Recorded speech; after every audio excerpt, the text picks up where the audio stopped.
ਸਮੇਂ-ਸਮੇਂ ਵਿਧਾਨ ਪ੍ਰੀਸ਼ਦ ਦੀ ਬਹਾਲੀ ਜਾਂ ਮੁੜ ਲਾਗੂ ਹੋਣ ਦੀ ਚਰਚਾ ਪੰਜਾਬ ਦੇ ਵਿੱਚ ਪਿਛਲੇ ਕਾਫੀ ਸਮੇਂ ਤੋਂ ਉਪਜਦੀ ਰਹੀ ਹੈ, ਉੱਠਦੀ ਰਹੀ ਹੈ। ਵੱਖ-ਵੱਖ ਸਮੇਂ ਸਰਕਾਰਾਂ ਵੱਖ-ਵੱਖ ਭਾਵੇਂ ਰਹੀਆਂ, ਪਰੰਤੂ ਇਹ ਗੱਲ ਜ਼ਰੂਰ ਉੱਠਦੀ ਰਹੀ ਹੈ ਕਿ ਹੁਣ ਅਗਲੇ ਸਮੇਂ ਜਿਹੜੀ ਹੈ ਵਿਧਾਨ ਪ੍ਰੀਸ਼ਦ ਉਹ ਲਾਗੂ ਹੋ ਰਹੀ ਹੈ, ਮੁੜ ਲਾਗੂ ਹੋ ਰਹੀ ਹੈ। ਪਰੰਤੂ ਸਾਲਾਂ ਬੱਧੀ ਤੋਂ ਅਜਿਹਾ ਸੁਣ ਰਹੇ ਹਾਂ, ਪਰੰਤੂ ਇੰਪਲੀਮੈਂਟਸ ਨਹੀਂ ਬਣ ਕੇ ਸਾਹਮਣੇ ਆਇਆ। ਤੇ ਹੁਣ ਮੁੱਖ ਮੰਤਰੀ ਭਗਵੰਤ ਮਾਨ ਹੋਰਾਂ ਦਾ ਇੱਕ ਸੰਕੇਤ ਦੇ ਤੌਰ ਤੇ ਹੈ ਕਿ ਸਰਕਾਰ ਦਾ ਇੱਕ ਅਗਲਾ ਪਲਾਨ, ਭਾਵੇਂ ਕਈ ਹੋਰ ਵੀ ਪਲਾਨ ਨੇ, ਉਹਨਾਂ ਦੇ ਵਿੱਚ ਇੱਕ ਜਿਹੜਾ ਪਲਾਨ ਹੈ ਉਹ ਹੈ ਵਿਧਾਨ ਪ੍ਰੀਸ਼ਦ ਨੂੰ ਮੁੜ ਲਾਗੂ ਕਰਨਾ। ਅਜਿਹੇ ਸਾਰੇ ਮਾਮਲੇ ਉੱਤੇ ਕਿ ਵਿਧਾਨ ਪ੍ਰੀਸ਼ਦ ਹੈ ਕੀ, ਇਹਦੀ ਬਣਤਰ ਕੀ ਹੈ ਤੇ ਇਹਦਾ ਕਿਸ ਤਰ੍ਹਾਂ ਦਾ ਇਹ ਸਾਰਾ ਇਹਦਾ ਢਾਂਚਾ ਅਸਰਦਾਇਕ ਹੈ, ਸੰਬੰਧੀ ਗੱਲਬਾਤ ਕਰਾਂਗੇ। ਚਰਚਾ ਵਾਸਤੇ ਸਾਡੇ ਨਾਲ ਜੁੜੇ ਨੇ ਉੱਘੇ ਲੇਖਕ ਤੇ ਸਿਆਸੀ ਮਾਹਰ ਡਾਕਟਰ ਭਗਵੰਤ ਸਿੰਘ ਜੀ। ਸਭ ਤੋਂ ਪਹਿਲਾਂ ਡਾਕਟਰ ਸਾਹਿਬ ਤੁਹਾਡਾ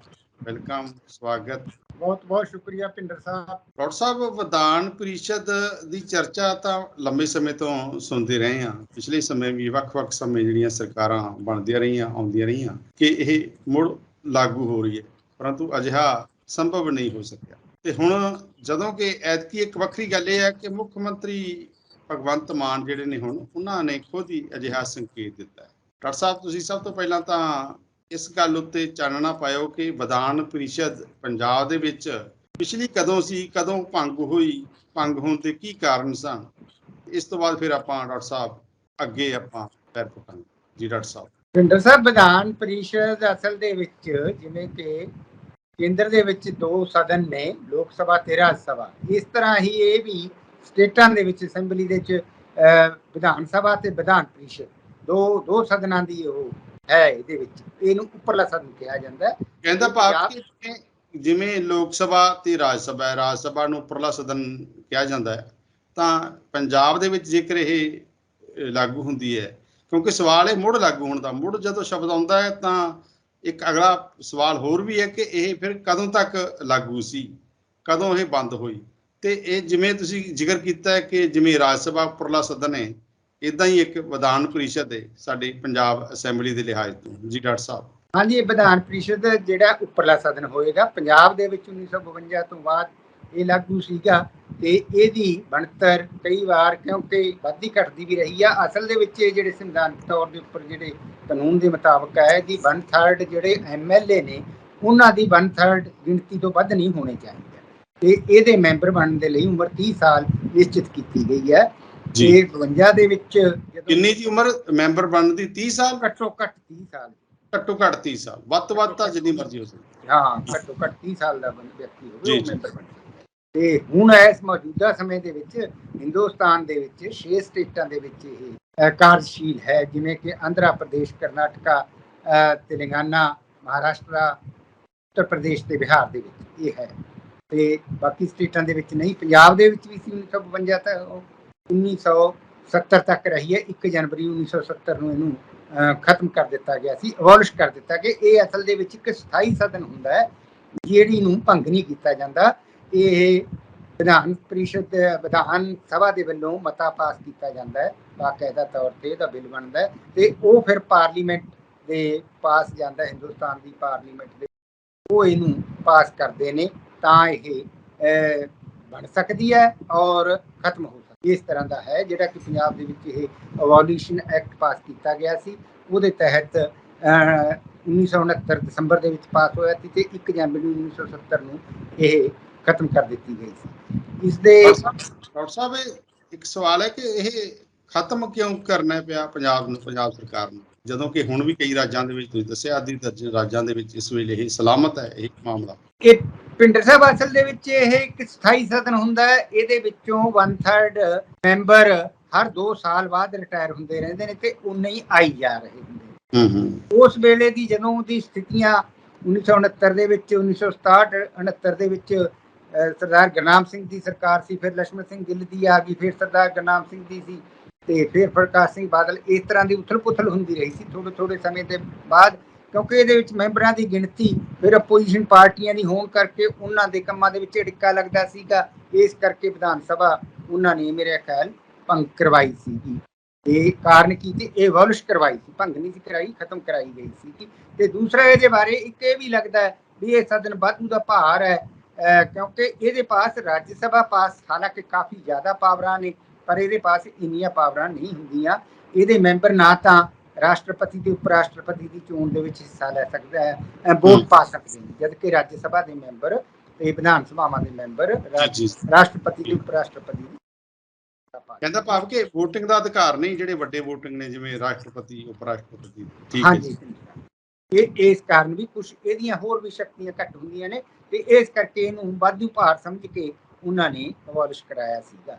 ਤੇ ਹੁਣ ਕਿਉਂਕਿ ਇਹਦੇ ਵਿੱਚ ਕਾਰਨ ਇਹ ਵੀ ਹੈ, ਡੈਮੋਕ੍ਰੇਸੀ ਦੇ ਵਿੱਚ ਇਹ ਵੀ ਮੰਨਿਆ ਜਾਂਦਾ ਹੈ ਵੀ ਜਿਹੜੇ ਦੋ ਸਦਨ ਹੋਣਗੇ, ਜਿਹੜਾ ਕਾਨੂੰਨ ਬਣੇਗਾ ਉਹ ਪਾਏਦਾਰ ਬਣੇਗਾ, ਇਹਦੇ ਵਿੱਚ ਅੱਛੀ ਵਿਚਾਰ ਚਰਚਾ ਹੋਏਗੀ, ਉਹਦੇ ਉੱਪਰ ਹੋਰ ਡਿਸਕਸ ਹੋਏਗੀ। ਤੇ ਦੂਸਰਾ ਕਾਰਨ ਇਹ ਵੀ ਹੁੰਦਾ ਹੈ, ਜਿਹੜੀ ਰੂਲਿੰਗ ਪਾਰਟੀ ਦੇ ਕੁਝ ਵਿਅਕਤੀ ਅਜਿਹੇ ਹੁੰਦੇ ਨੇ ਜਿਹੜੇ ਚੋਣ ਲੜ ਕੇ ਨਹੀਂ ਆ ਸਕਦੇ, MLA ਨਹੀਂ ਬਣ ਸਕਦੇ, ਉਹਨਾਂ ਨੂੰ ਪਾਰਟੀਆਂ ਇਹਦੇ ਵਿੱਚ ਐਡਜਸਟ ਕਰ ਲੈਂਦੀਆਂ। ਕੁਝ ਹੋਰ ਵਿਅਕਤੀਆਂ ਨੂੰ ਵੀ ਜਿਹੜੇ ਬੁਲਾਰੇ ਹੁੰਦੇ ਨੇ ਜਾਂ ਉਹਨਾਂ ਦੇ ਨੀਤੀਗਤ ਹੁੰਦੇ ਨੇ, ਉਹਨਾਂ ਨੂੰ ਐਡਜਸਟ ਕਰਨੇ, ਕਿਉਂਕਿ ਇਹਦੀ ਜਿਹੜੀ ਬਣਤਰ ਹੈ ਉਹ ਇਹ ਹੁੰਦੀ ਹੈ ਕਿ 1/3 ਉਹਦੇ ਵਿੱਚੋਂ MLA ਚੁਣਦੇ ਨੇਗੇ।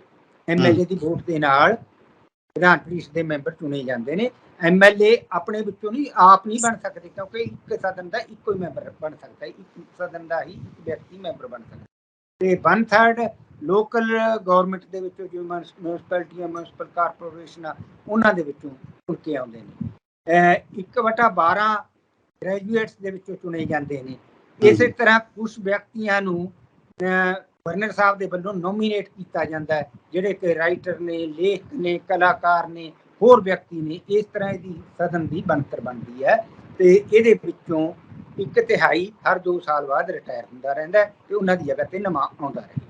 ਇਹ ਬਣਤਰ ਹੈ ਜਿਹੜੀ ਪੰਜਾਬ ਦੇ ਵਿੱਚ ਹੁਣ, ਕਿਉਂਕਿ 1970 ਤੋਂ ਇਹਨੂੰ ਖਤਮ ਕੀਤਾ ਗਿਆ ਸੀ, ਹੁਣ ਇਹ ਦੁਬਾਰਾ ਰਿਵਾਈਵ ਕਰਨ ਦੀ ਕੋਸ਼ਿਸ਼ ਕੀਤੀ ਜਾ ਰਹੀ ਹੈ। ਇਹਦੇ ਲਈ ਹੁਣ ਇਹ ਹੋਵੇਗਾ ਕਿ ਵਿਧਾਨ ਸਭਾ ਦੇ ਵਿੱਚ ਸਪੈਸ਼ਲ ਬਹੁਮਤ ਦੇ ਨਾਲ ਇਹ ਮਤਾ ਪਾਸ ਕੀਤਾ ਜਾਵੇਗਾ। ਸਪੈਸ਼ਲ ਬਹੁਮਤ ਦੇ ਨਾਲ ਮਤਾ ਪਾਸ ਕਰਕੇ ਇਹਦਾ ਵਿਧਾਨ ਸਭਾ ਦਾ ਜਿਹੜਾ ਬਿੱਲ ਹੈ, ਤੇ ਜੋ ਵੀ ਹੈ, ਇਹ ਮਤੇ ਨੂੰ ਪਾਰਲੀਮੈਂਟ ਪਾਸ ਭੇਜਿਆ ਜਾਵੇ, ਤੇ ਪਾਰਲੀਮੈਂਟ ਉੱਥੇ ਆਪਣੇ ਸਧਾਰਨ ਬਹੁਮਤ ਦੇ ਨਾਲ ਇਹਦੇ ਤੇ ਜੇ ਉਹ ਚਾਹਵੇ ਤਾਂ ਪਾਸ ਕਰਕੇ ਇਹਨੂੰ ਰਿਵਾਈਵ ਕਰ ਸਕਦੀ ਹੈ। ਪਰੰਤੂ ਕਈ ਇਸੇ ਤਰ੍ਹਾਂ ਹੀ ਜੇ ਇਹਨੂੰ ਖਤਮ ਕਰਨਾ ਹੋਵੇ ਤਦ ਵੀ ਇਸ ਤਰ੍ਹਾਂ ਵਿਧਾਨ ਸਭਾ ਦੀ ਇਹੀ ਪ੍ਰਕਿਰਿਆ ਹੁੰਦੀ ਹੈ।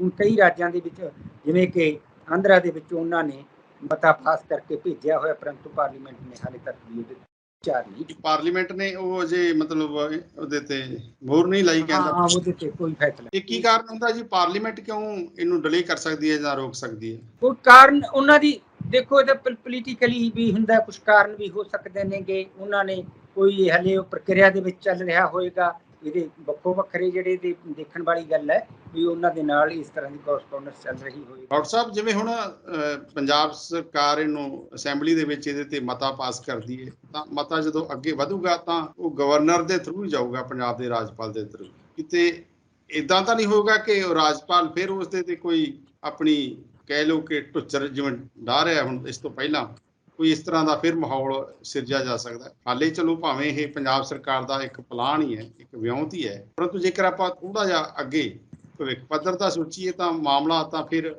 ਕਹਿ ਲਈਏ ਕਿ ਇੱਕ ਅੱਗੇ ਜਿਹੜੀ ਰੋਕ ਹੈ ਉਹ ਗਵਰਨਰ ਸਾਹਿਬ ਹਾਲੇ ਬੈਠੇ ਨੇ। ਡਾਕਟਰ ਸਾਹਿਬ, ਇਹ ਤਾਂ ਬਿਲਕੁਲ ਠੀਕ ਹੈ, ਕਿਉਂਕਿ ਗਵਰਨਰ ਸੰਵਿਧਾਨਕ ਮੁਖੀ ਨੇ, ਉਹ ਉਹਨਾਂ ਦੀ ਮਰਜ਼ੀ ਹੈ। ਤੇ ਜਿਸ ਤਰ੍ਹਾਂ ਦੇ ਹੁਣ ਹਾਲਾਤ ਚੱਲ ਰਹੇ ਨੇ ਪੰਜਾਬ ਦੇ, ਮੁੱਖ ਮੰਤਰੀ ਤੇ ਗਵਰਨਰ ਦੇ ਦੌਰਾਨ ਤਨਾਤਨੀ ਹੈ, ਇਹਨਾਂ ਦੇ ਪ੍ਰਸਥਿਤੀਆਂ ਦੇ ਵਿੱਚ ਤਾਂ ਦੇਖਿਆ ਜਾ ਸਕਦਾ ਹੈ।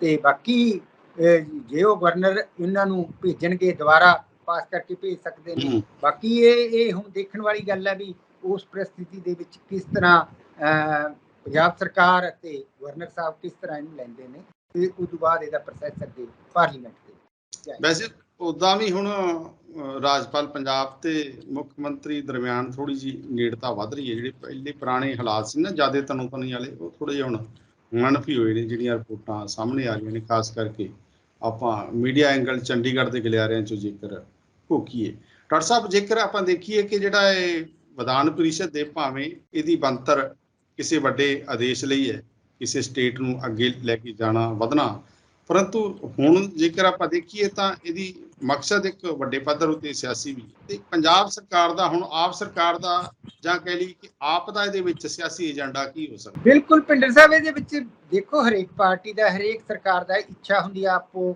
ਆਪਣੇ ਵਿਅਕਤੀਆਂ ਨੂੰ ਆਪਣੇ ਹਿੱਤਾਂ ਦੀ ਪੂਰਤੀ ਦੇ ਲਈ ਇਹ ਵਿਅਕਤੀਆਂ ਨੂੰ ਉਹਦੇ ਵਿੱਚ ਸ਼ਾਮਲ ਕਰਨਾ ਇਹ ਤਾਂ ਲਾਜ਼ਮੀ ਹੈਗਾ। ਤੇ ਆਮ ਆਦਮੀ ਪਾਰਟੀ ਵੀ ਇਹ ਚਾਹੇਗੀ ਕਿ ਉਹ ਆਪਣੇ ਜਿਹੜੇ ਖਾਸ ਵਿਅਕਤੀ ਨੇ ਜਿਹੜੇ ਕਿ ਚੋਣਾਂ ਦੇ ਵਿੱਚ ਜਾਂ ਹਾਰ ਗਏ ਜਾਂ ਚੋਣਾਂ 'ਚ ਉਹਨਾਂ ਨੇ ਹਿੱਸਾ ਨਹੀਂ ਲਿਆ, ਉਸ ਤਰ੍ਹਾਂ ਦੇ ਪੋਲੀਟੀਸ਼ੀਅਨ ਜਿਹਨੂੰ ਤੇ ਹੋਰ ਜਿਹੜੇ ਅੱਛੇ ਪੱਤਰਕਾਰ, ਜਰਨਲਿਸਟ, ਇਹ ਵੱਖੋ ਵੱਖਰੇ ਖੇਤਰਾਂ ਦੇ ਵਿੱਚੋਂ ਲੈ ਕੇ ਉਹ ਆਪਣੇ ਇਹਨਾਂ ਨੂੰ ਮੈਂਬਰ ਬਣਾ ਕੇ ਜਿਹੜੇ ਕਿ ਉਹਨਾਂ ਦੇ ਸਪੋਕਸਮੈਨ ਬਣਨ, ਅੱਗੇ ਲੰਬੇ ਸਮੇਂ ਤੱਕ ਉਹਨਾਂ ਦੀ ਆਵਾਜ਼ ਚੱਲਦੀ ਰਹੇ। ਇਸ ਤਰ੍ਹਾਂ ਦੀ ਕੋਸ਼ਿਸ਼ ਤਾਂ ਜ਼ਰੂਰ ਹੋਵੇਗੀ, ਕਿਉਂਕਿ ਹੁਣ ਉਹਨਾਂ ਪਾਸ 92 ਮੈਂਬਰ ਨੇ, ਉਹਨਾਂ ਦੇ ਹੀ ਵੱਧ ਮੈਂਬਰ ਚੁਣੇ ਜਾਣਗੇ। ਇਸ ਤਰ੍ਹਾਂ ਦੀ ਇਹ ਪ੍ਰਸਥਿਤੀਆਂ ਵੀ ਹੈਗੀਆਂ, ਇਹਦੇ ਵਿੱਚੋਂ ਲਾਹਾ ਤਾਂ ਜ਼ਰੂਰ ਲੈਣਾ ਚਾਹੀਦੀ ਆਮ ਆਦਮੀ ਪਾਰਟੀ ਦੀ।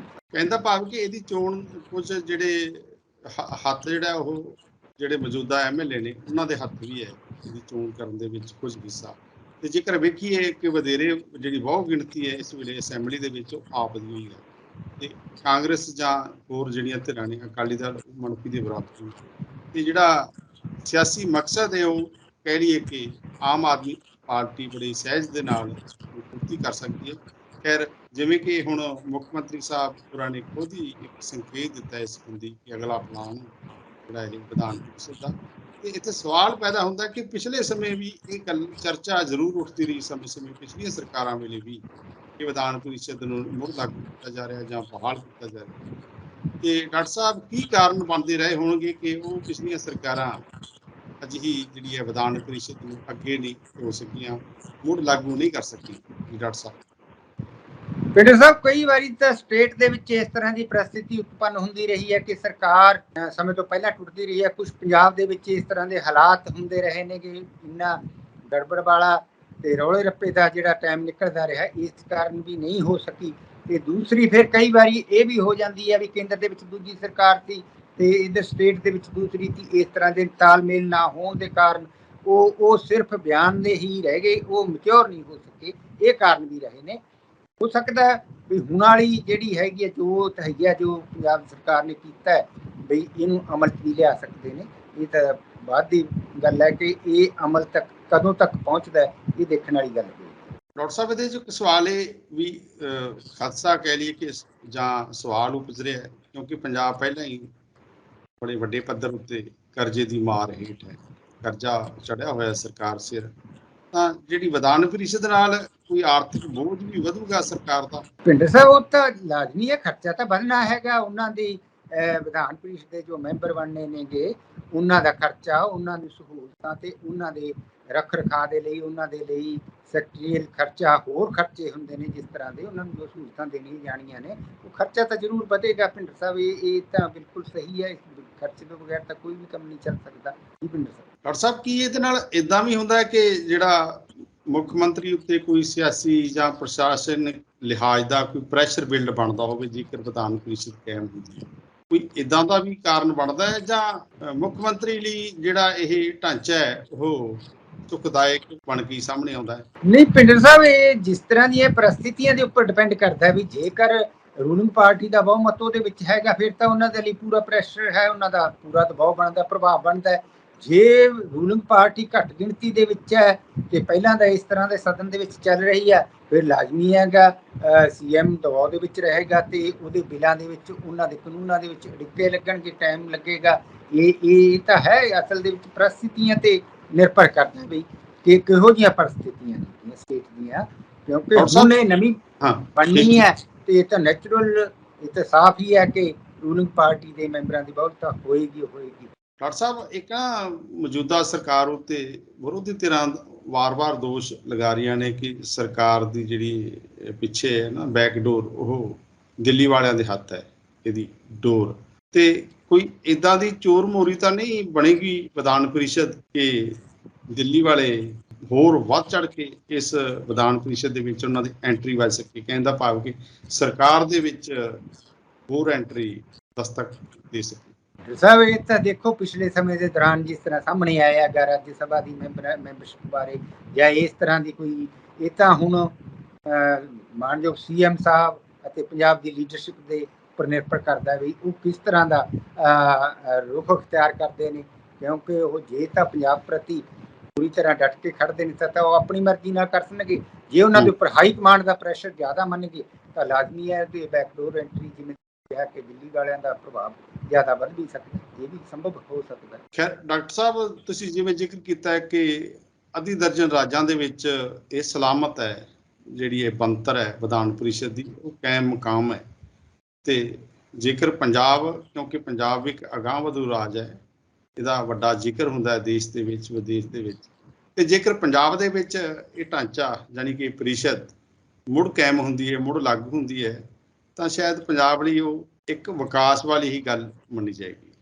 ਖੈਰ ਅਸੀਂ ਵੀ ਉਮੀਦ ਜ਼ਾਹਰ ਕਰਦੇ ਹਾਂ ਕਿ ਪੰਜਾਬ ਦੀ ਜਿਹੜੀ ਇਹ ਤੋਟ ਹੈ ਵਿਧਾਨ ਪਰਿਸ਼ਦ ਦੀ ਮੁੜ ਬਹਾਲ ਹੋਣ ਦੀ, ਮੁੜ ਲਾਗੂ ਹੋਣ ਦੀ ਜਿਹੜੀ ਚਰਚਾ ਹੈ, ਉਹ ਅਗਲੇ ਸਮੇਂ ਸਾਕਾਰ ਰੂਪ ਧਾਰਨ ਕਰ ਜਾਏ। ਡਾਕਟਰ ਸਾਹਿਬ, ਤੁਸੀਂ ਇਸ ਮਾਮਲੇ ਦੇ ਵਿੱਚ ਬੜੇ ਖੁੱਲ੍ਹੇ ਡੁੱਲੇ ਵਿਚਾਰ ਪ੍ਰਗਟਾਏ, ਵੱਡੀ ਜਾਣਕਾਰੀ ਦਿੱਤੀ ਹੈ। ਤੁਹਾਡਾ ਬਹੁਤ ਬਹੁਤ ਧੰਨਵਾਦ। ਬਹੁਤ ਬਹੁਤ ਸ਼ੁਕਰੀਆ ਜੀ। ਧੰਨਵਾਦ। ਈ ਮਿਸ਼ਨ ਪੰਜਾਬੀ।